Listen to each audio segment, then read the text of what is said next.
Salut mes madrilènes, salut mes merengues, salut mes galactiques, j'espère que vous allez tous très bien. Bon, j'ai eu tort. Mais qu'est-ce que ça fait du bien d'avoir tort quand c'est comme ça?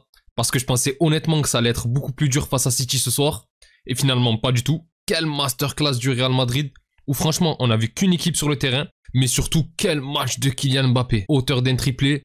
Oh là là là là. Enfin, tu nous as sorti un match où tu as été réaliste devant les buts et là frérot t'es injouable. C'est impossible d'arrêter Mbappé quand il est comme ça. Et encore, en fin de match, on voyait qu'il voulait faire croquer Vinicius, sinon ça aurait pu être bien plus lourd. Je pense que le quadruplé, il était en possibilité de l'avoir, si à chaque fois il avait pas voulu décaler sur Vini pour essayer de le faire marquer. Mais après, c'est très bien, la mentalité est bonne. En début d'année, c'est Vini qui faisait tout pour essayer de le lancer, et là, c'est logique que le Français veuille lui rendre l'appareil.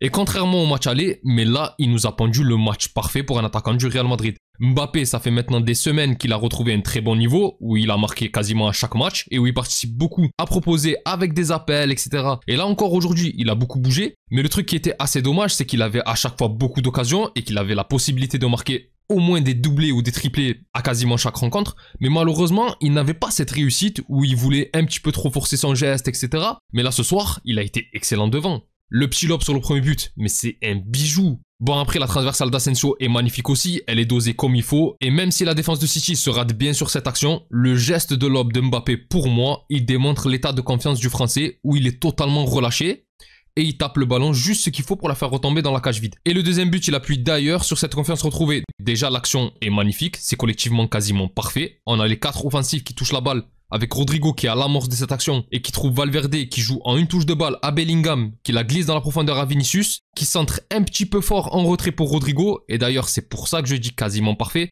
Mais le Brésilien se bat sur le ballon et arrive au bout à la glisser à Mbappé dans la surface, qui feinte et élimine Gvardiol qui va tacler jusqu'au poteau de corner, avant de fusiller au premier poteau. Et ce but-là aussi, il est magnifique, mais il témoigne surtout du fait qu'il est totalement en confiance, là, le Français. La même action avec le Mbappé d'il y a 4 mois, moi je suis persuadé que soit il tire directement quand il reçoit le ballon de Rodrigo, et il se fait contrer par Gvardiol, soit son contrôle sur la passe de Rodrigo est trop long, soit sur la feinte, il la pousse trop et il peut pas la reprendre, bref, vous m'avez compris, alors que là, sur cette action, chaque geste semble facile. Et par contre, c'est l'impression que j'ai désormais avec Vinicius, où lui, il est toujours bon dans le jeu, mais devant la cage, il est dans le doute aussi. Bon, après le troisième but de Mbappé, bon déjà City défend très mal, ça il faut le dire. Mbappé est seul sur son côté alors que tout le bloc avait fait l'effort de revenir après un corner. Mais au moment où il s'enfonce dans la surface et où il tire, personne monte sur lui. Il a tout le temps d'ajuster du gauche dans le petit filet. Mais là aussi, je suis désolé, mais Mbappé du gauche, c'est pas Cristiano ou Messi. C'est assez faiblard. Et là, je trouve qu'il trouve le bon angle, la bonne surface de pied et le bon dosage. Et ça a l'air facile. Maintenant, forcément qu'il marche sur l'eau après avoir planté 2 beaux buts avant ça. Mais là, on voit enfin le Mbappé qu'on voulait voir au Real Madrid.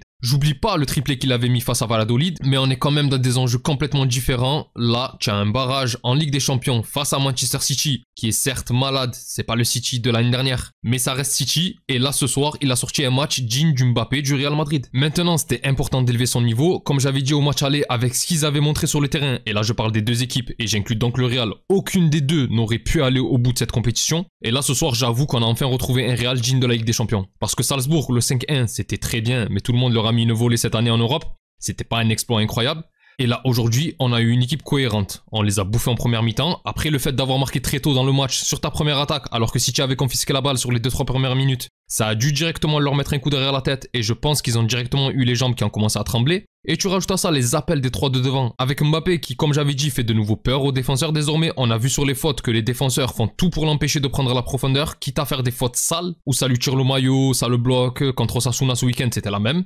Mais même dans l'impact, dans l'envie, etc., aujourd'hui le Real, c'était autre chose. Moi, quand j'ai vu Valverde se battre et tacler comme un sauvage à la 90e pour empêcher City d'avoir un corner, ça m'a fait plaisir. On a retrouvé l'état d'esprit d'un Real conquérant. Et d'ailleurs, là où je pensais que la deuxième mi-temps, ça allait un petit peu plus s'équilibrer, ça a été même pire. On a eu dès l'entame de la seconde période une possession de balle du Real qui a duré au moins 10 bonnes minutes, où City ne faisait que rendre le ballon aux Madrilènes qui les avaient assiégés dans leur camp. Et même sur l'ensemble de la deuxième mi-temps, c'était que ça. On a vu qu'une équipe sur le terrain, et maintenant que le match est terminé et qu'on a gagné, je peux dire que c'est triste. Et ça fait de la peine de voir l'une des équipes les plus fortes d'Europe à ce niveau-là, après avoir autant roulé sur le championnat et en partie sur l'Europe. Maintenant, en tant que supporter d'un club rival, j'ai pas envie qu'ils viennent nous bouger comme les autres années, surtout quand on les joue à chaque fois en Ligue des Champions. Mais en tant que passionné de football, football, ça fait vraiment de la peine de voir une équipe avec de tels joueurs à ce niveau-là. Maintenant, j'avoue que quand j'ai vu l'évolution de la rencontre, etc., je voulais vraiment qu'on lave la France il y a 2 ans et qu'on leur rende leur 4-0. En vrai, ce soir, on aurait pu facilement le faire, tellement l'adversité était faible. Je crois que City n'avait pas cadré une seule frappe avant le tir de Foden à la 75e, je sais pas si on se rend compte. Et au final, ce qui m'a frustré, c'est que non seulement on leur a pas rendu leur 4-0, parce que comme j'ai dit à la fin, Mbappé a voulu régaler Vinicius, etc. Et bon, mine de rien, on peut pas trop en vouloir à l'équipe de l'essentiel, ça reste la qualif.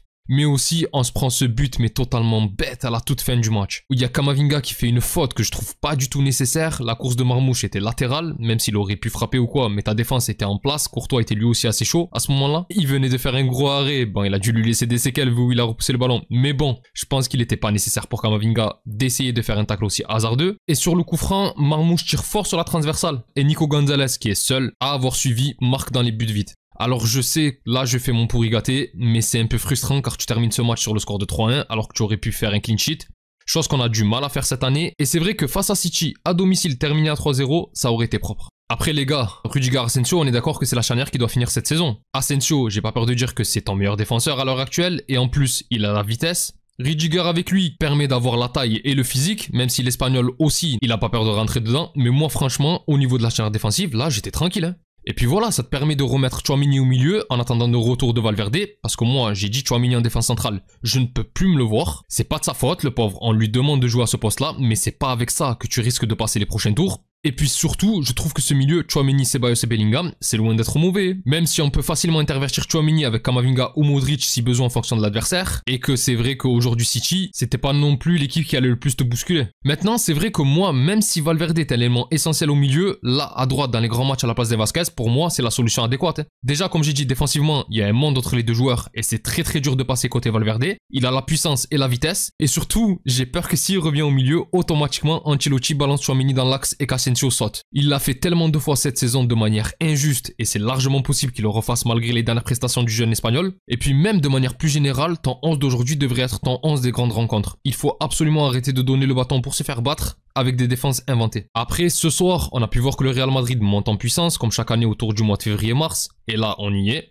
Pintus a beaucoup été critiqué ces 2 dernières années à cause de l'enchaînement des blessures, mais je ne pense pas qu'il soit le seul responsable. La multiplication des matchs et surtout la délocalisation des rencontres, comme la Super Coupe d'Espagne en Arabie Saoudite ou au Qatar, ça doit pas aider non plus, mais ce qui est sûr, c'est que son travail finit toujours par payer quand on rentre dans cette période de fin d'hiver début printemps, et là c'est le cas, il y a qu'à voir Mbappé ce soir. Bon du coup, qualification pour les 8e de finale, là on va attendre le tirage au sort qui aura lieu vendredi à midi, je ferai sûrement une vidéo autour de ce tirage en plus de l'avant-match face à Girona, parce que bon ça ne va pas être évident puisque ça sera soit l'Atlético pour encore un derby de Madrid, soit le Bayer Leverkusen pour un duel avec le possible futur entraîneur du Real Madrid avec Xabi Alonso. Mais dans les deux cas, j'ai envie de dire heureusement que ce soir, on a montré qu'on pouvait élever notre niveau parce que ça risque d'être chaud. L'Atlético, franchement, j'ai pas envie de les tirer, c'est clair. C'est pas une équipe qui nous réussit, on la joue 50 fois par an. C'est une équipe qui va nous casser les pieds et risquer de nous emmener jusqu'au penalty. J'ai pas envie de les jouer. Et forcément, ça veut dire que je préfère jouer Leverkusen, mais le Bayer Leverkusen, c'est aussi une équipe qui depuis 2 ans maintenant propose un football de très haute qualité. L'année dernière, ils avaient même ce côté invincible du Real Madrid où ils gagnaient des matchs 2-1 alors qu'ils perdaient 1-0 à la 88e.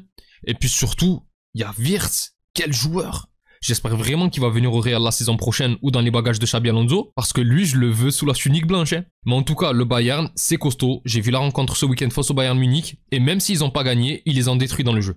Enfin bref mes galactiques, c'est tout pour moi concernant ce match. Si la vidéo vous a plu, n'hésitez pas à liker et vous abonner, c'est un soutien très important pour la chaîne et je remercie toutes les personnes qui prennent le temps de le faire, vous êtes les meilleurs. Pour les autres, on se retrouve pour la vidéo d'avant-match de la rencontre de ce week-end face à Girona. D'ici là, je vous souhaite une excellente journée ou soirée selon l'heure à laquelle vous regardez cette vidéo. Prenez tous soin de vous et encore et toujours, hasta le final. Vamos Real, salut!